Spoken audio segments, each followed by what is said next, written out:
Meus queridos, vamos abrir a palavra do Senhor no Evangelho segundo Mateus, primeiro livro do Novo Testamento.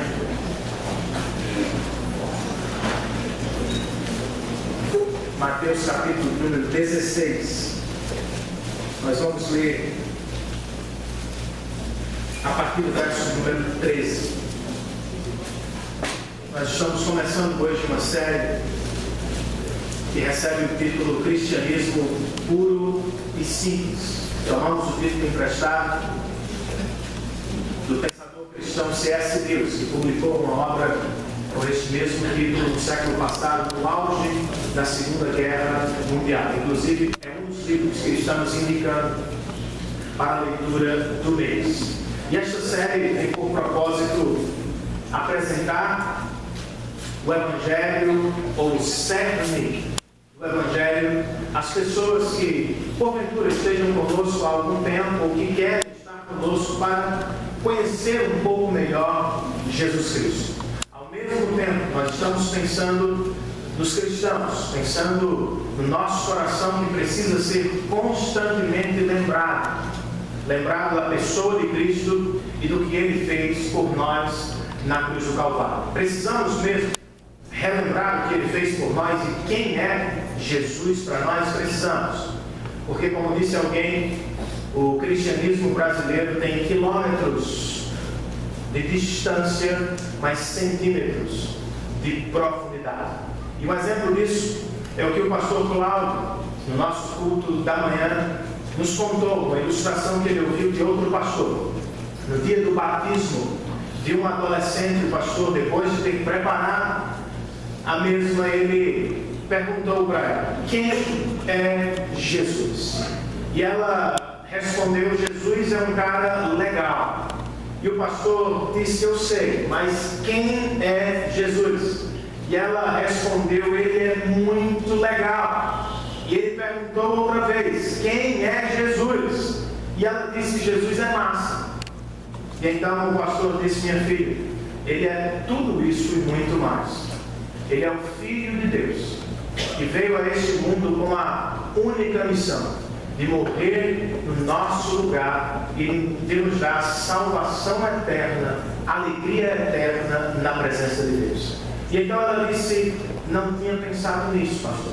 Muito bom saber disso. Esta é a realidade de muitos cristãos novos, mais experimentados, e de talvez várias pessoas que tenham ouvido algo acerca de Jesus, mas que nunca se aproximaram dele de verdade. Então, nós vamos pensar nessas 4 perguntas que temos aqui no altar, ao longo dos 4 domingos do mês de fevereiro. E uma boa notícia é que quem vai concluir esta série é um pastor muito querido da nossa igreja, especialmente no coração de alguns aqui, o pastor Carlos Alberto. Ele estará conosco, é pastor plantador de diversas igrejas presbiterianas, e no último domingo de fevereiro ele vai fechar esta série falando sobre os compromissos cristãos e também os grandes benefícios cristãos. Hoje nós vamos pensar a partir da pergunta: quem é Jesus? E nós vamos começar a reflexão lendo então este texto, Mateus capítulo de número 16, versos 13, 14, 15 e também 16. O texto diz assim: chegando Jesus à região de Cesareia de Filipe, perguntou aos seus discípulos: quem o é? Alguns dizem que é João Batista, outros Elias, e ainda outros Jeremias ou um dos profetas. E vocês? Perguntou ele: quem vocês dizem que eu sou? Simão Pedro respondeu: tu és o Cristo, o Filho do Deus vivo. Senhor, nós estamos na tua santa e gloriosa presença. Muito obrigado por tudo que nós já fizemos até aqui. Cantamos, ofertamos, oramos e assistimos esta belíssima introdução. Pedimos agora, Senhor, quando nos aproximamos da tua palavra, que por livre e soberana vontade o Senhor ilumine os nossos corações. Nos permita, Senhor, enxergar as belezas da tua palavra e alcançar ou ser alcançados por tuas verdades eternas. Que ao término deste momento não sejamos mais os mesmos. Sejamos cristãos fervorosos que amam a tua palavra e amam o seu Salvador. É assim que nós te oramos, em nome dele. Amém. E amém. Jesus está próximo, bem perto de uma cidade chamada Cesareia de Filipe, uma cidade que carrega uma história religiosa bem especial. Por quê? Porque séculos antes de Cristo, esta cidade já foi o centro da adoração ao deus pagão Baal, nos dias dos cananeus. Um pouco depois, esta cidade se tornou o centro da adoração ao deus Pan, um deus grego. E a esta altura, Cesareia de Filipe é um reduto do imperador romano. E nesta cidade há cultos ao imperador romano. Portanto, é propício que Jesus leve os discípulos para perto desta cidade, que carrega uma história religiosa com muita importância, e lhes faça esta pergunta: quem as pessoas dizem que eu sou? Quem eu sou para as multidões que nos seguem dia após dia? Uns dizem: tu és o profeta Jeremias, tu és o profeta Elias. Outros dizem: tu és João Batista que ressuscitou. Tudo bem, várias pessoas têm várias posições acerca de Jesus, assim como nos nossos dias. Jesus se volta então para o seu círculo íntimo, os seus discípulos, as pessoas que caminham com ele por anos agora, e lhes pergunta: quem eu sou para vocês? Por graça de Deus, como vamos ver, Pedro responde: tu és o Cristo, o prometido do Antigo Testamento, e mais do que isso, tu és o Filho único de Deus, que veio à terra para nos salvar. Como é que chegamos à mesma conclusão de Pedro? Como é que podemos conhecer Jesus de mais perto? A proposta da mensagem de hoje é nos oferecer respostas. Eu listei 3 respostas para você no seu boletim. E hoje nós vamos fazer diferente. Vamos passear por vários textos e eu espero que Deus me ajude e que você me acompanhe enquanto eu o faço. Mas apenas a título de ilustração, apresentar as várias evidências que podemos ter do nosso Senhor Jesus Cristo. Quem é Jesus? Primeira resposta: a fim de saber quem é Jesus, nós precisamos conhecer suas espantosas afirmações. E eu chamo de espantosas afirmações porque de fato elas são, como disse o pensador cristão C.S. Lewis, depois de ler cuidadosamente os 4 primeiros livros do Novo Testamento, você precisa chegar a uma de 2 conclusões. Ou Jesus era um lunático, um louco egocêntrico que amava apenas a si mesmo, ou ele era Deus encarnado entre nós, para morrer no nosso lugar e nos dar salvação. A fim de conhecer a Cristo, nós precisamos nos aproximar dele e conhecer as suas afirmações. Há pelo menos 4 tipos de afirmações que eu gostaria de apresentar a vocês. Primeira delas, as afirmações autocentradas de Jesus. Basicamente, Jesus falava sobre si, falava de si mesmo. E esta é a grande diferença entre Jesus e os demais líderes religiosos. Geralmente eles falam sobre o que produzem, eles falam sobre o que ensinam. Jesus não. Jesus fala de si mesmo. Uma leitura atenciosa. Numa leitura atenciosa você vai perceber o uso constante do pronome pessoal eu. Ele disse, por exemplo: eu sou a luz do mundo, e quem anda comigo não viverá em trevas. Ele disse também: eu sou o pão que desceu dos céus, e quem se aproxima de mim jamais terá fome. Ele disse também: eu sou a ressurreição e a vida, e quem crê em mim,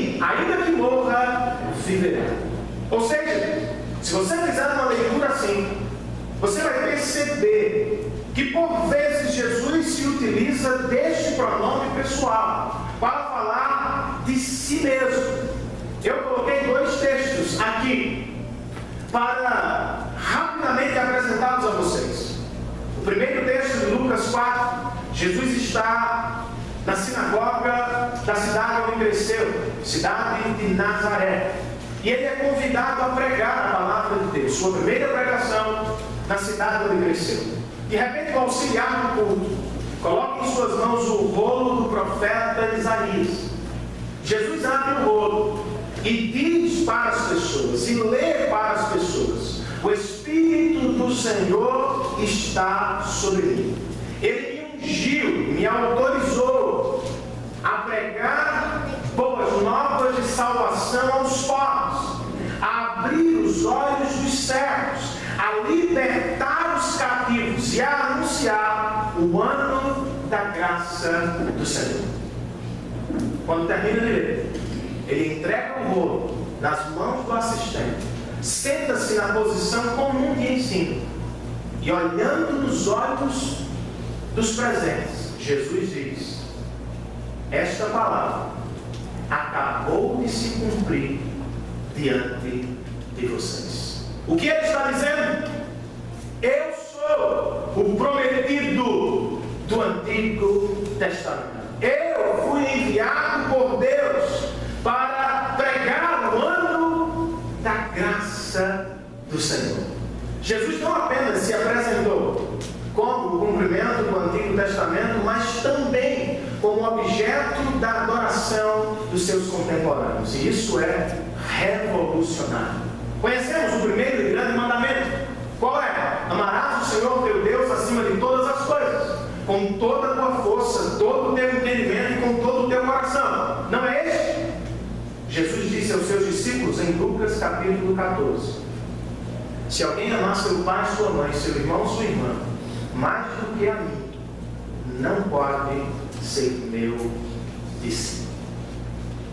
Uma leitura atenciosa nos prova que Jesus pregava e falava de si mesmo. Suas afirmações eram autocentradas. Uma segunda afirmação, ou qualidade de afirmação de Jesus, são suas afirmações diretas. Ele fez várias, mas ele escolheu apenas uma. João 8, Jesus está numa discussão com os judeus.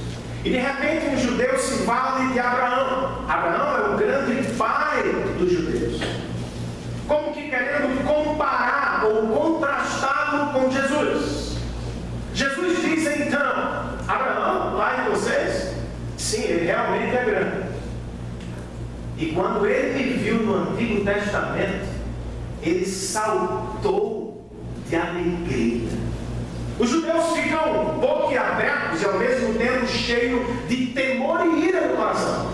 Como assim? Abraão viu você? Você viu Abraão? Você não tem 50 anos. Como pode ter visto Abraão? Isso espantou mais ainda. Antes de Abraão, eu sou. Duas coisas maravilhosas estão aqui. Jesus está dizendo: eu existo antes de Abraão. E mais do que isso, quando ele diz eu sou antes de Abraão, Jesus está utilizando ou se utilizando da expressão que Deus usou para se revelar a Moisés em Êxodo. Moisés se encontra com Deus e por trás de uma sarça ardente Deus diz para ele: eu sou. Quando Jesus diz eu sou, ele está dizendo para a ira dos judeus: eu sou Deus entre vocês. Isso foi tão blasfemo que os judeus apanharam pedras para apedrejar. Jesus falava de si mesmo e ele falava diretamente acerca de quem era. Outra qualidade de afirmação que Jesus usava: as afirmações indiretas. Rapidamente, há várias, eu selecionei 4. Quando falo de afirmações indiretas, eu estou pensando em funções que Jesus desempenhou que cabiam apenas a Deus. Certo? Por exemplo, no primeiro texto, Jesus recebe um homem paralítico. E antes de curá-lo, Jesus perdoa seus pecados. Outra vez os judeus ficam furiosos e começam a se perguntar: quem pode perdoar pecados senão Deus? No segundo texto, João capítulo 4, Jesus está conversando com uma mulher à beira de um poço. E de repente ele diz para a mulher: mulher, se você beber desta água do poço outra vez, você ainda terá sede. Mas eu tenho uma água que vem de Deus, uma água viva. Se você beber da água que eu tenho para dar, você encontrará a vida de Deus. Terceiro texto, nós temos Lucas capítulo 4, Jesus está ensinando. E as pessoas começam a ficar maravilhadas com a sua autoridade, porque ele falava a verdade. E isso impressionava as pessoas. E ele não apenas falava a verdade, ele dizia: eu sou a verdade.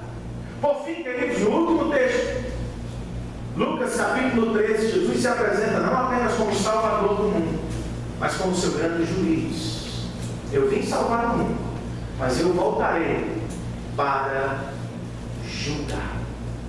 Ele não é apenas o Salvador, mas é o juiz, e aqui ele toma o lugar do próprio Deus. Outra qualidade de afirmação de Jesus que ele se utilizou: as afirmações dramatizadas. Seus milagres. Seus milagres não foram realizados apenas para o bem-estar das pessoas. Seus milagres foram realizados com um propósito didático, de ilustrar sua mensagem e de validar a sua autoridade.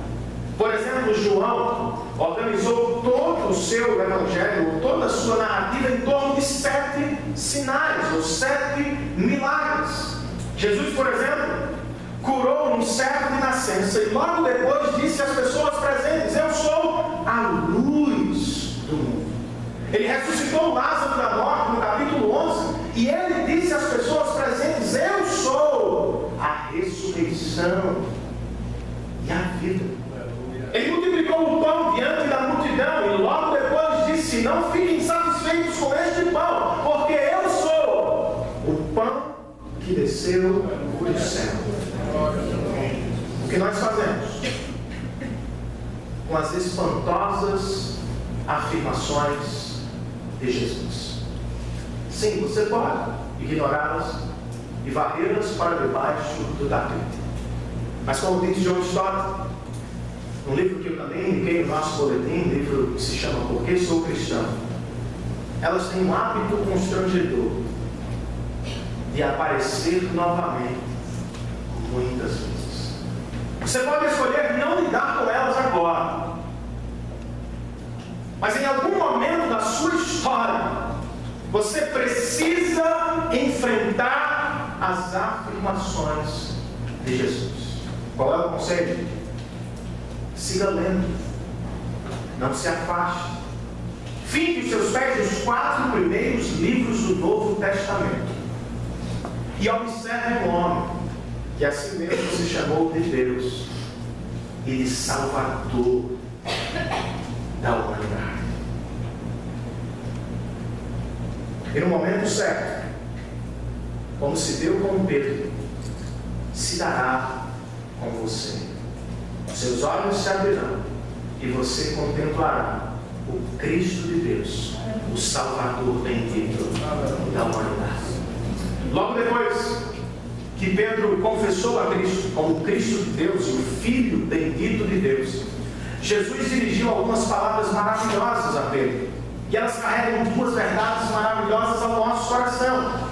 Ainda no texto que eu li inicialmente, Mateus 16, quando Jesus ouve a declaração de Pedro, Jesus responde assim: feliz é você, Pedro, porque isto não me foi revelado por carne ou sangue, por homens, mas por meu Pai que está nos céus. Duas verdades importantes que nós precisamos ouvir, receber e tomar por nós. Primeira verdade, é Deus, irmãos. É Deus quem abre os nossos olhos. É Deus quem nos leva ao conhecimento de Cristo Jesus. Tudo que você precisa fazer é seguir os passos dos discípulos. Eles não conheceram a Cristo no primeiro dia. Estão caminhando com Ele já há anos. Pedro se assustou quando ao meio-dia Jesus trouxe ao seu barco centenas de peixes. Caiu diante dele, tomado de assombro, se perguntando: quem é este que coordena a própria natureza? Ele foi tomado de medo quando viu Jesus caminhando sobre as águas e depois acalmando a tempestade. Quem é este que até o vento e as ondas do mar lhe obedecem? Ele foi vendo e observando os milagres, os ensinos, os feitos da vida. Meu Deus! Até que o Pai dos céus abriu o seu coração e ele viu a Jesus como Cristo que veio de Deus para nos salvar. É assim que acontecerá com você. Leia, estude, se aproxime. E no tempo certo, Deus abrirá seu coração para a glória do seu nome. Outra verdade maravilhosa que Jesus diz a Pedro: que a grande felicidade que tanto buscamos na vida, na verdade significa conhecê-lo e amá-lo como nosso Deus. Ficamos felizes quando passamos um concurso. Ficamos felizes quando voltamos para casa depois de uma cirurgia bem-sucedida. Ficamos felizes com as vitórias dos nossos filhos. E eu fico particularmente muito feliz quando São Paulo ganha a Libertadores da América. E eu tenho fé que isso acontecerá esse ano. Jesus, no entanto, diz para Pedro algo diferente. Jesus diz: Pedro, você é feliz. Não porque você tem um carro na garagem, não porque você será rico, não porque você tem saúde, não porque o São Paulo vai ganhar. Pedro, você é feliz. Você é feliz porque você me conhece. Irmãos, fomos criados para Deus. Não apenas por Deus, mas nós fomos criados para Deus. E como disse Agostinho, a nossa alma só encontrará descanso em Deus. É por isso que constantemente Jesus fala às pessoas: eu sou o pão da vida, eu sou a água viva, eu sou a ressurreição e a vida. A linguagem da satisfação. Mulher, se você beber desta água outra vez, você terá sede. Porque a água deste mundo não satisfaz. Mas se você beber da água que eu tenho em mim, dentro de você nascerá uma fonte de vida e prazer, que jorrará para a vida eterna.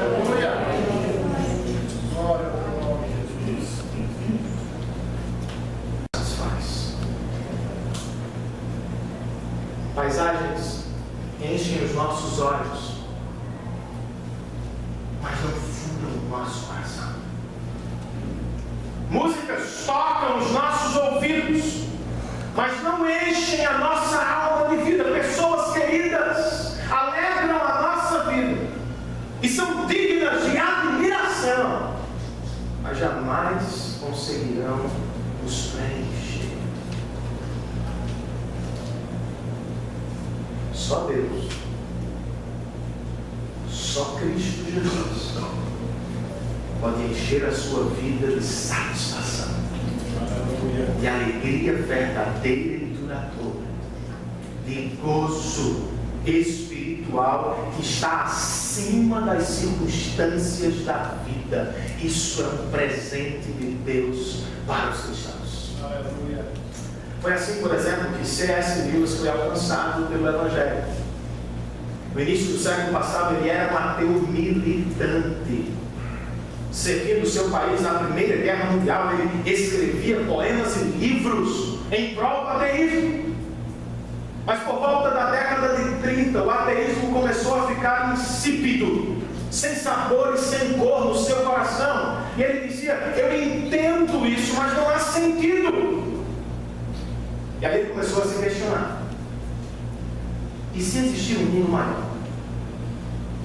E se um arqueiro do mundo maior estiver lançando flechas ao nosso mundo para chamar a nossa atenção? E se os livros que eu amo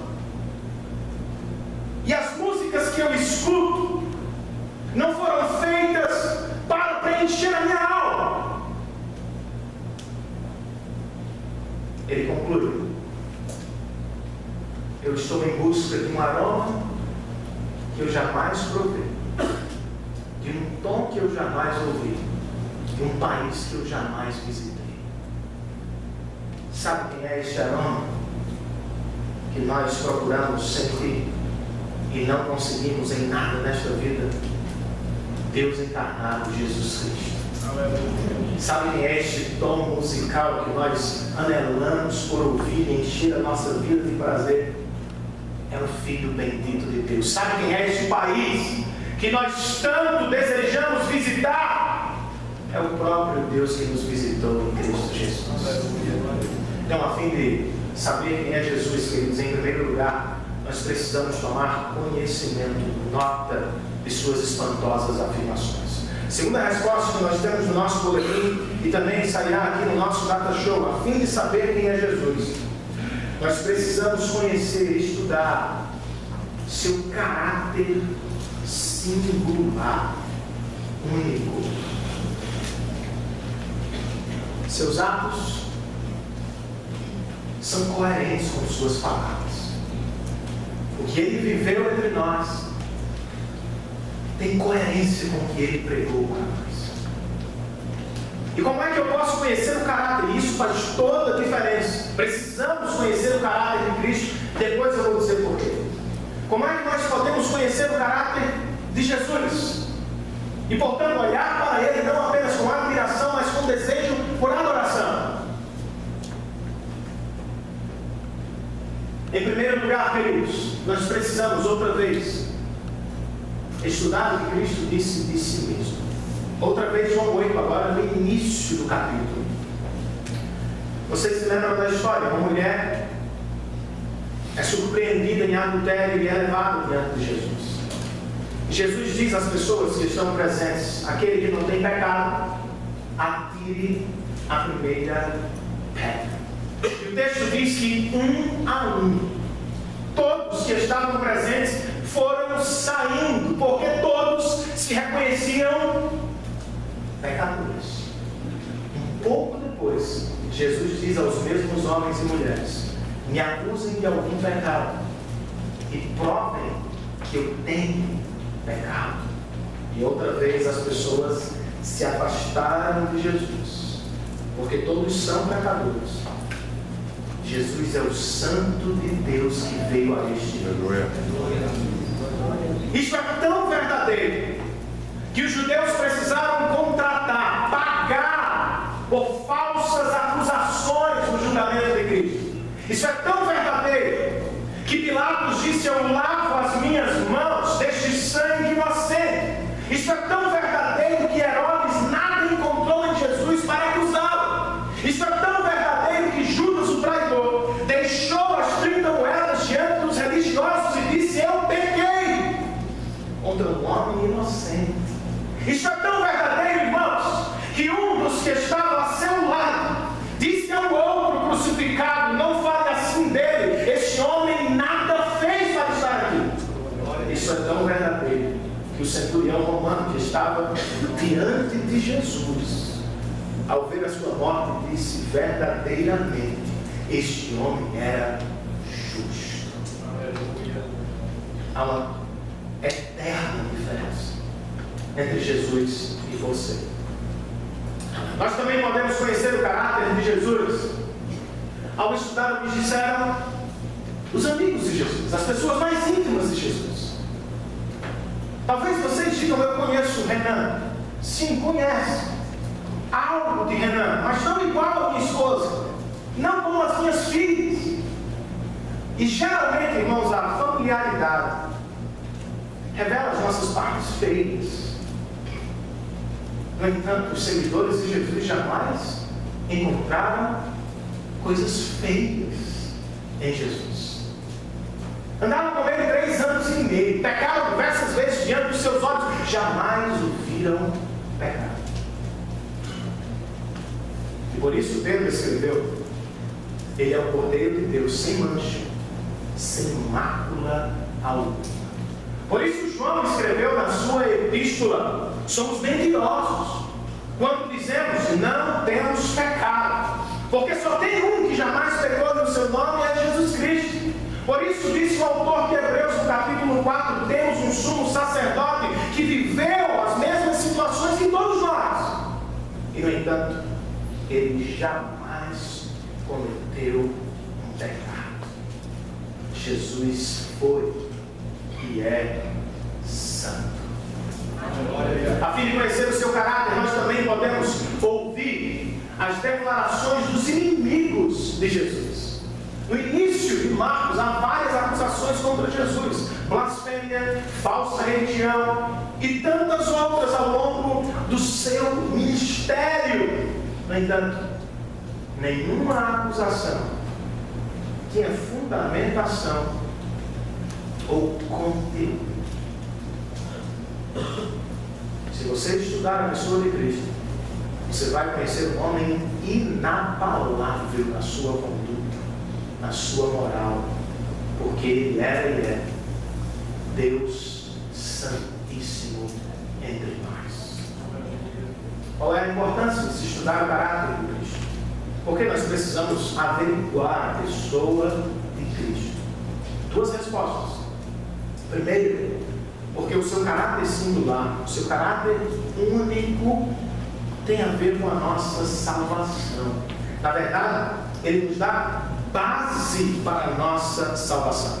John Stott, autor deste livro, Cristianismo Básico, um dos textos que eu estou lendo e usando para as nossas reflexões, ele diz assim, falando sobre a qualidade perfeita de Cristo e o seu valor para a nossa salvação: esta distinção entre Jesus e os pecadores, eles são nós pecadores, não é de pouca importância.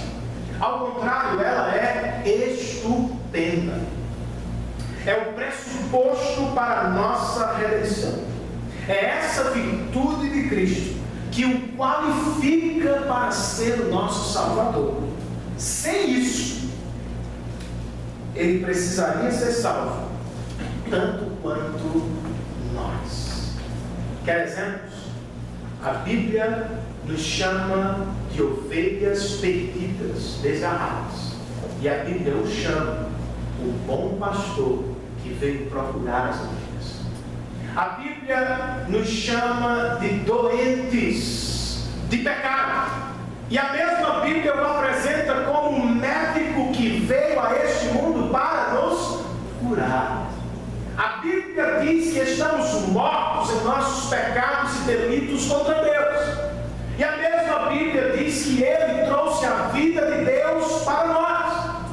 A Bíblia diz que sem Cristo estamos cegamente perdidos na nossa ignorância. Mas a mesma Bíblia diz que Cristo é a luz de Deus para o nosso coração.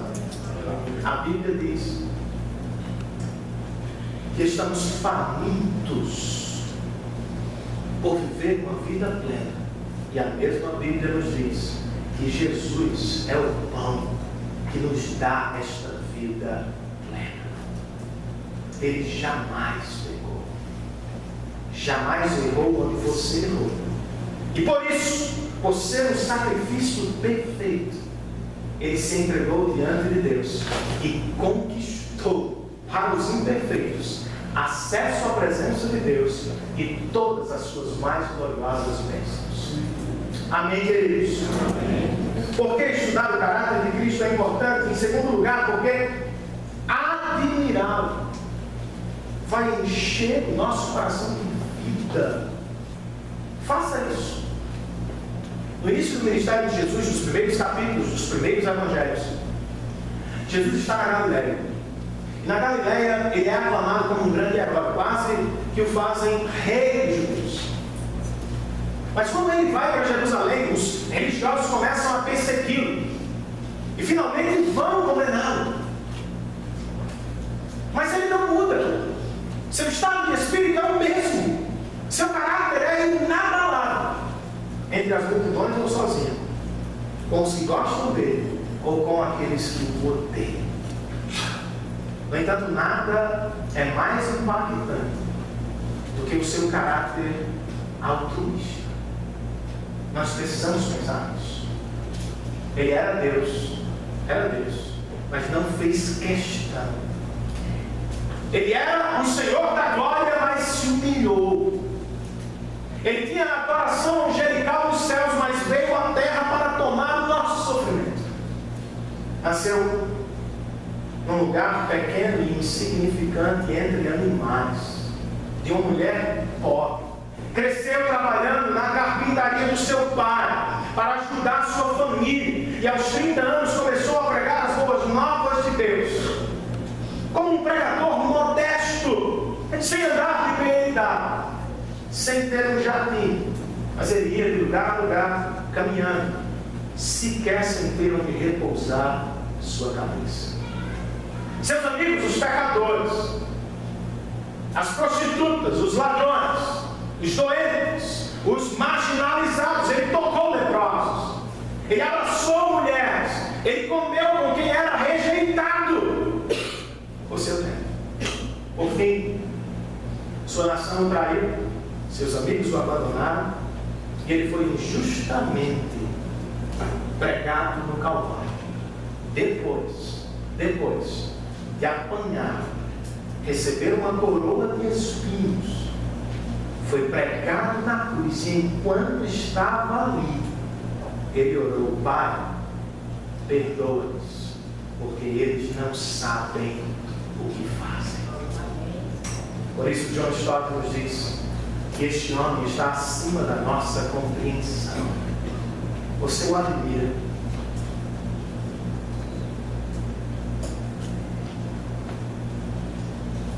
Amor, queridos, segundo as Escrituras, é abnegação. E ninguém fez isso mais do que Jesus. Todos os homens deste mundo, os piores homens deste mundo, os melhores homens deste mundo, em algum ponto de sua vida revelam amor por outros. A grande diferença é que Jesus, em todo tempo, sempre revelou amor por este mundo. Não se pode apagar a chama do seu amor por nós. Louvado seja o Senhor por isso. E por fim, queridos, a fim de saber quem é Jesus, nós precisamos estudar sua poderosa ressurreição.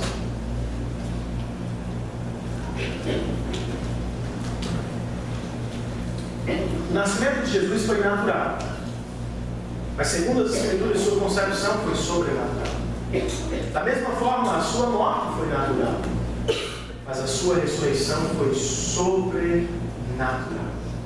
Quais as evidências que temos da ressurreição de Cristo e como isso pode abençoar o nosso coração? Uma primeira evidência: o corpo de Jesus desapareceu. Você crê nisso? Várias pessoas não acreditam nisso e criam suas próprias teorias. Por exemplo, alguns dizem as mulheres que foram ao sepulcro no primeiro dia da semana se equivocaram. Era madrugada, foram ao túmulo errado. Isso é polícia. Duas das mulheres que foram ao sepulcro estiveram lá na sexta-feira, sabiam exatamente onde Jesus havia sido sepultado. Mais do que isso, elas não foram ali por mero sentimentalismo, elas não esperavam a ressurreição. Elas foram ali como uma missão judaica, costume judaico: ungir, perfumar o corpo de Jesus. Outras pessoas vão dizer: não, Jesus não morreu, ele apenas viveu um desmaio. Sofreu e permaneceu 3 dias dentro daquele sepulcro, acordou, rolou a pedra, saiu por entre a guarda romana e não foi notado. E aí John Stott faz uma série de perguntas que eu julgo importante ler para vocês sobre isso, sobre esta teoria. É possível acreditar que Jesus esteve esse tempo todo desmaiado? Que depois dos rigores e das dores de um julgamento, das zombarias e dos açoites, e por fim da crucificação, ele pudesse sobreviver 36 horas dentro de um frio sepulcro de pedra, sem se alimentar e sem cuidados médicos? Teria ele condições físicas para fazer um esforço sobrenatural, como de rolar a pedra que fechava o sepulcro, sem chamar a atenção da guarda romana? Fraco, debilitado e faminto, poderia ele aparecer aos discípulos, de modo a dar-lhes a impressão de ter vencido a morte? Ou continuar afirmando que havia morrido e ressuscitado, e depois enviá-los ao mundo, prometendo estar com eles até o fim dos tempos? Teria ele se escondido em algum lugar por 40 dias, fazendo aparições ocasionais e de surpresa, para então finalmente desaparecer sem qualquer explicação? Crer em tais possibilidades é mais incrível que a falta de fé de Tomé. Outra teoria: os discípulos roubaram e esconderam o corpo de Jesus. E aí eu pergunto, depois foram pregar uma mentira, foram transformar o mundo então com uma mentira, estariam eles dispostos a dar a cabeça porque morreram assim, por uma mentira? Outra teoria: o poder político e religioso, os romanos e os judeus, guardaram, esconderam o corpo de Jesus. Pergunta: por que não mostraram o corpo de Jesus quando a igreja nasceu em Jerusalém e começou uma mudança na cidade dos arredores? Seria simples. Os judeus poderiam dizer: como? Vocês estão falando que Jesus ressurgiu dos mortos? Eis o corpo dele. Os romanos, que detestavam convulsões políticas, poderiam ter dito: não, este rei de vocês jamais ressuscitou. Ele está aqui, vejam por vocês mesmos. No entanto, eles se calaram. E o silêncio deles também é uma evidência de que o anjo estava certo quando disse às mulheres: o Cristo que vocês procuram não está mais aqui. Ele ressurgiu dos mortos, como prometeu. Outra evidência da ressurreição de Cristo são suas vestes, suas roupas. Todos os evangelhos falam deste evento, mas é João quem dá ênfase ao fato.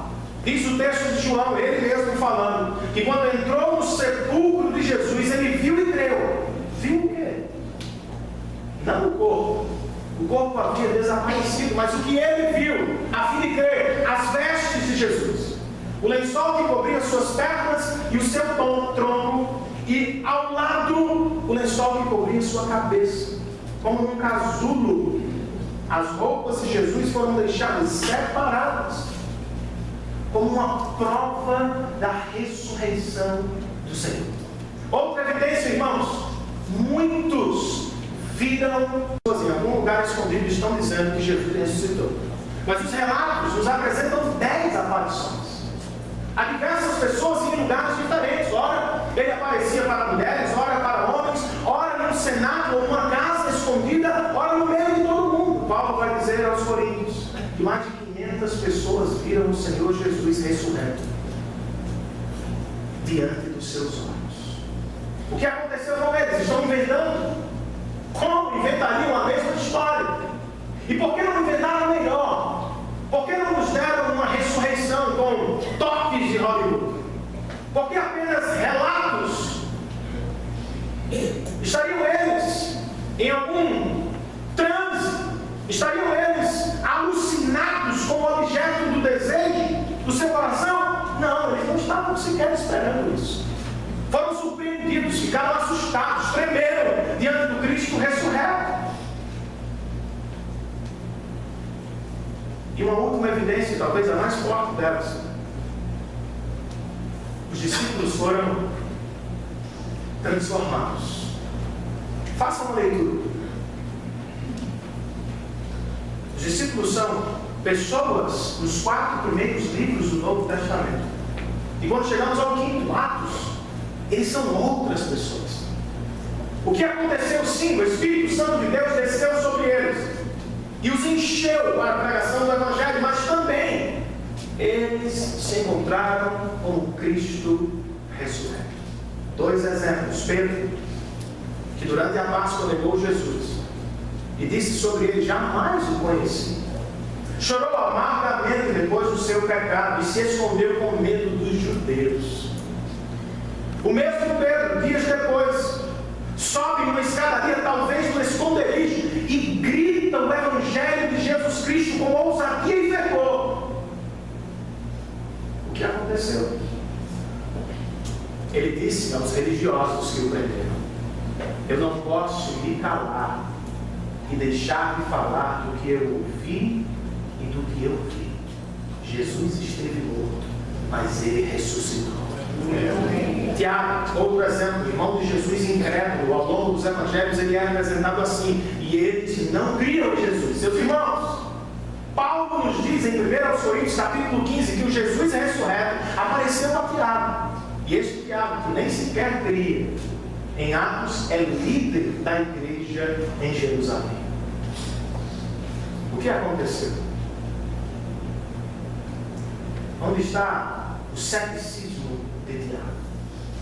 Ele deu lugar à fé em Cristo, porque o ressurreto apareceu diante dos seus olhos. Será que podemos ver o Cristo ressurreto? Será que ele vai aparecer diante dos nossos olhos como fez aos discípulos? A resposta é primeiro não, depois sim. Não. Ele não aparece por aí as pessoas como fez nos últimos dias dos evangelhos e primeiros dias do livro de Atos. Paulo se chamava de um dos últimos a ver o Cristo ressurreto. Mas sim, ele aparece aos nossos olhos. O Cristo ressurreto aparece, não fisicamente. Como? Pela pregação da palavra de Deus e pela fé que o próprio Deus nos dá para crer em Cristo Jesus. Deus ordenou, irmãos, que pecadores sejam salvos pela pregação do Evangelho. Alguém se coloca diante de nós e começa a falar sobre o Cristo que veio, viveu, morreu no nosso lugar e ressuscitou ao terceiro dia. E um milagre surge no nosso coração. Nós, você que não cria, ao ouvir a palavra de Deus, ela invade o seu coração, opera um milagre que nós não vemos. E de repente nós cremos. Por quê? Porque Deus nos deu um presente chamado fé, confiança. Ouvimos o Evangelho e acreditamos que Jesus é quem dizia ser e que Ele fez o que disse fazer. Morreu, mas ao terceiro dia ressurgiu dos mortos. E quando Ele aparece diante dos nossos olhos, do coração, quais são as grandes maravilhas que tomam lugar? Pelo menos duas. Se o Cristo ressurreto aparecer diante dos olhos do nosso coração, a primeira grande bênção que nós vamos receber é a possibilidade de adorar, a saudade do nosso coração, o anseio da nossa alma, estar cara a cara com Deus que nos criou para ter alegria nele. Foi assim que aconteceu com Tomé. Lembram? Tomé, que duvidou da ressurreição. Jesus aparece diante dele, ele cai de joelhos diante de Jesus e adora, dizendo: meu Deus e meu Senhor. Foi o que aconteceu com João, quando preso na ilha de Patmos. Diz o capítulo 1 que ele teve a visão do Cristo ressurreto. Ele caiu aos pés do Cristo de Deus e o adorou. Foi o que aconteceu com Paulo, quando na estrada de Damasco a glória de Cristo brilhou diante dos seus olhos. Ele caiu, se rendeu em adoração ao Senhor. É o que acontece a todos os que se deparam cara a cara com o Cristo de Deus, que morreu e ressuscitou ao terceiro dia. Você já ouviu? O seu coração aquece quando ouve o Evangelho. Lágrimas correm no seu rosto. Quando você se lembra do que Ele fez por você na cruz do Calvário, você é tomado de assombro e de desejos por adoração. Conta uma história que um jovem rei precisou assumir o trono do seu pai após sua morte. A primeira medida que ele tomou foi chamar seus conselheiros, dentre os quais alguns eram seus amigos de infância. E quando ele surgiu no salão de reuniões, todos se colocaram de pé em reverência. E ele gritou de lá: meus amigos, eu cresci com vocês.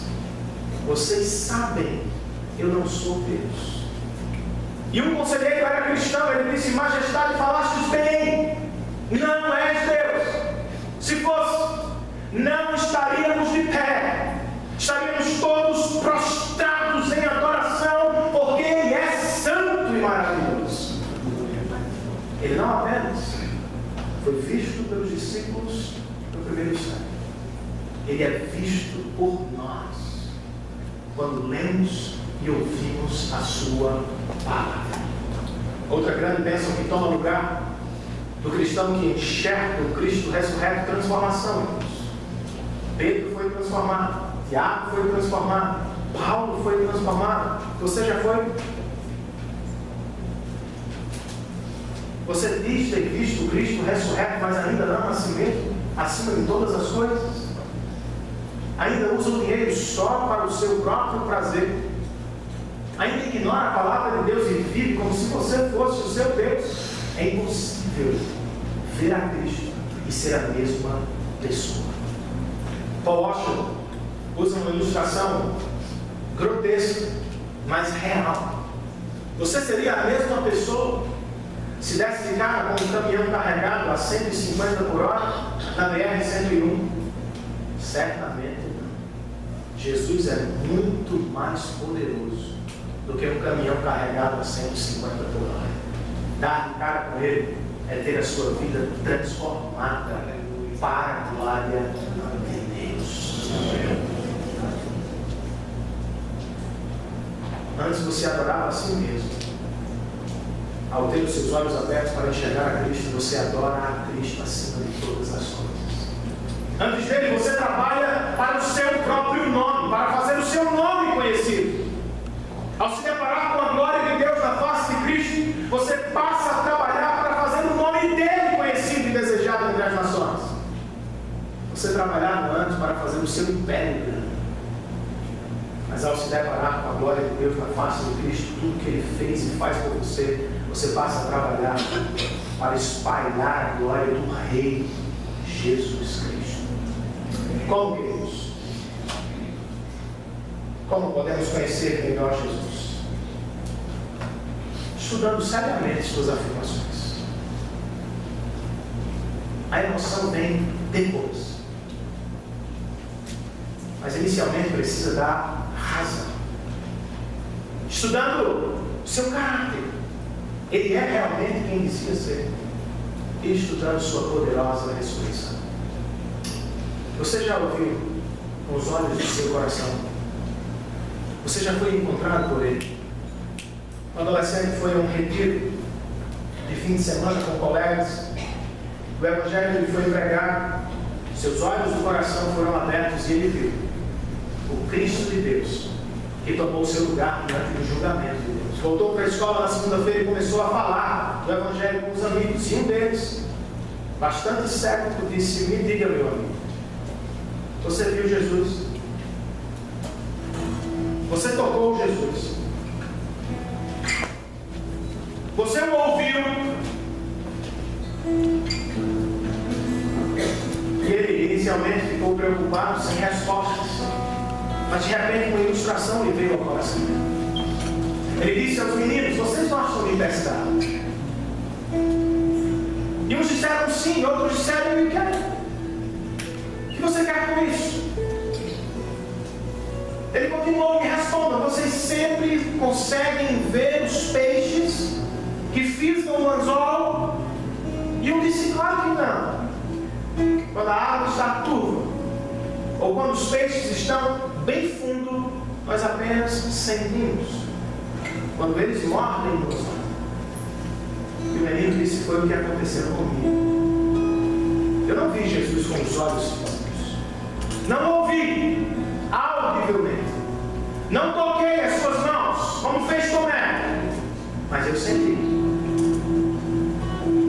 Ouvindo a sua palavra, ele fisgou o meu coração e me arrastou até a sua presença. Que os teus olhos sejam abertos e que o teu coração seja tomado de espanto, de assombro diante da glória de Deus revelada em Cristo Jesus. Ao longo desta série, você terá a oportunidade de entregar a sua vida aos cuidados do Salvador e de se tornar um discípulo dele.